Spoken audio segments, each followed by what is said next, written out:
السلام علیکم ورحمۃ اللہ وبرکاتہ۔ بسم اللہ الرحمن الرحیم۔ شروع کرتا ہوں اللہ تعالیٰ کے نام سے جو بڑا مہربان اور نہایت رحم کرنے والا ہے۔ صرف 5 منٹ کا مدرسہ قرآن و حدیث کی روشنی میں اسلامی تاریخ۔ 14 محرم۔ نمبر 1، قوم عاد۔ عاد عرب کی ایک قدیم ترین قوم کا نام ہے جس کا ذکر قرآن پاک میں 25 مرتبہ آیا ہے۔ یہ قوم جنوبی عرب میں آباد تھی اور عمان سے لے کر یمن تک 13 برادریوں میں پھیلی ہوئی تھی۔ ان کے ملک کی راجدھانی یمنی شہر حضرموت تھی۔ اس کا زمانہ حضرت نوح علیہ السلام کے تقریباً 400 سال بعد اور حضرت عیسیٰ علیہ السلام کے تقریباً 2000 سال پہلے کا ہے۔ یہ اپنے زمانے کی طاقتور قوم تھی اور فن تعمیر میں بڑی مہارت رکھتی تھی۔ پہاڑوں کو تراش کر شاندار عمارتیں بنانا ان کا محبوب مشغلہ تھا۔ یہ قوم مال و دولت کے نشے میں عیش پرستی میں مبتلا ہو گئی تھی۔ کمزوروں پر ظلم کرنا، حق بات کی مخالفت اور مال و دولت اور اپنی طاقت پر گھمنڈ کرنا ان کی فطرت بن گئی تھی۔ جب اس قوم کی ظلم و زیادتی اور شرک و بدعت پرستی حد سے بڑھ گئی تو اللہ تعالیٰ نے حضرت ہود علیہ السلام کو نبی بنا کر ان کی ہدایت کے لیے بھیجا۔ نمبر 2، حضرت محمد صلی اللہ علیہ وسلم کا معجزہ۔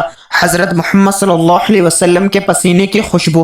حضرت انس رضی اللہ عنہ فرماتے ہیں، ایک دن رسول اللہ صلی اللہ علیہ وسلم ہمارے یہاں تشریف لائے اور قیل اللہ فرمایا۔ جب آپ صلی اللہ علیہ وسلم کو پسینہ آیا تو میری والدہ ایک شیشی لائی اور پسینے کو پوچھ کر جمع کرنے لگی۔ اس دوران رسول اللہ صلی اللہ علیہ وسلم کی آنکھ کھل گئی۔ آپ صلی اللہ علیہ وسلم نے پوچھا، ام سلیم تم کیا کر رہی ہو؟ انہوں نے عرض کیا، میں آپ کے پسینے کو جمع کر رہی ہوں تاکہ ہم اسے خوشبو کے طور پر استعمال کریں۔ نمبر 3، ایک فرض کے بارے میں۔ شوہر کی وراثت میں بیوی کا حصہ۔ قرآن میں اللہ تعالیٰ فرماتا ہے، ان عورتوں کے لیے تمہارے چھوڑے ہوئے مال میں 4تھا حصہ ہے جبکہ تمہاری کوئی اولاد نہ ہو، اور اگر تمہاری اولاد ہو تو ان کے لیے تمہارے چھوڑے ہوئے مال میں 8واں حصہ ہے۔ ان کو یہ حصہ تمہاری وصیت اور قرض ادا کرنے کے بعد ملے گا۔ نمبر 4، ایک سنت کے بارے میں۔ صبح کے وقت کی دعا۔ رسول اللہ صلی اللہ علیہ وسلم نے فرمایا، جب تم صبح کرو تو یہ دعا پڑھو۔ ترجمہ، اے اللہ ہم نے تیری ہی مدد سے صبح کی اور تیری ہی مدد سے شام کی، اور تیری ہی مرضی سے ہم زندہ ہیں اور تیری ہی مرضی سے ہم مریں گے، اور تیرے ہی پاس قیامت کے دن اٹھ کر جانا ہے۔ نمبر 5، ایک اہم عمل کی فضیلت۔ استخارہ کرنا نیک بختی کی عادت۔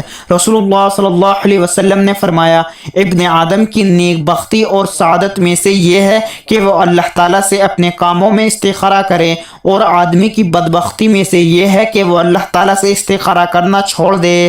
نمبر 6، ایک گناہ کے بارے میں۔ زکوٰۃ نہ دینے کا انجام۔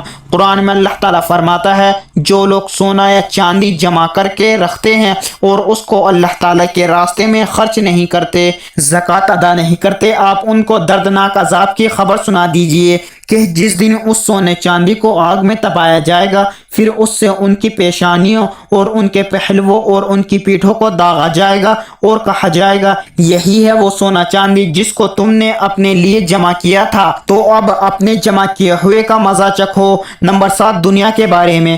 مال و دولت دنیا کی زینت۔ قرآن میں اللہ تعالیٰ فرماتا ہے، مال اور دولت یہ صرف دنیا کی زندگی کی ایک رونق ہے، اور جو نیک عمل ہمیشہ باقی رہنے والے ہیں وہ آپ کے رب کے نزدیک ثواب اور بدلے کے اعتبار سے بھی بہتر ہیں اور امید کے اعتبار سے بھی بہتر ہیں۔ لہٰذا نیک عمل کرنے کی پوری کوشش کرنی چاہیے اور اس پر ملنے والے بدلے کی امید رکھنی چاہیے۔ نمبر 8، آخرت کے بارے میں۔ جہنم کی گرمی۔ حضرت عمر رضی اللہ عنہ بیان کرتے ہیں کہ جبرائیل علیہ السلام نے رسول اللہ صلی اللہ علیہ وسلم سے کہا، مجھے اس ذات کی قسم جس نے آپ کو حق کے ساتھ بھیجا ہے، اگر جہنم سے ایک سوئی کے ناکے کے برابر سوراخ کر دیا جائے تو اس کی گرمی سے روئے زمین پر رہنے والے سب مر جائیں۔ نمبر 9، طب نبوی سے علاج۔ بواسیر اور جوڑوں کے درد کا علاج۔ رسول اللہ صلی اللہ علیہ وسلم نے فرمایا، انجیر کھاؤ کیونکہ یہ بواسیر کو ختم کرتا ہے اور جوڑوں کے درد میں مفید ہے۔ نمبر 10، نبی کریم صلی اللہ علیہ وسلم کی نصیحت۔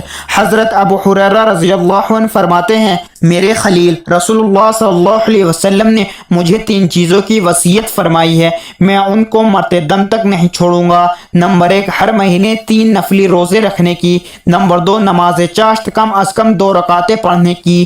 نمبر 3، سونے سے پہلے وتر پڑھنے کی۔ اللہ تعالی ہم سب کو ان پیاری احادیث مبارکہ پر عمل کرنے اور اپنی زندگیوں کو سنوارنے کی توفیق عطا فرمائے، آمین۔ مزید اسی طرح کی اسلامک ویڈیو کے لیے اگر آپ نے ابھی تک چینل زمان ملک کو سبسکرائب نہیں کیا تو سبسکرائب کر لیں اور ویڈیو کو لائک اینڈ شیئر ضرور کریں۔ جزاک اللہ، شکریہ۔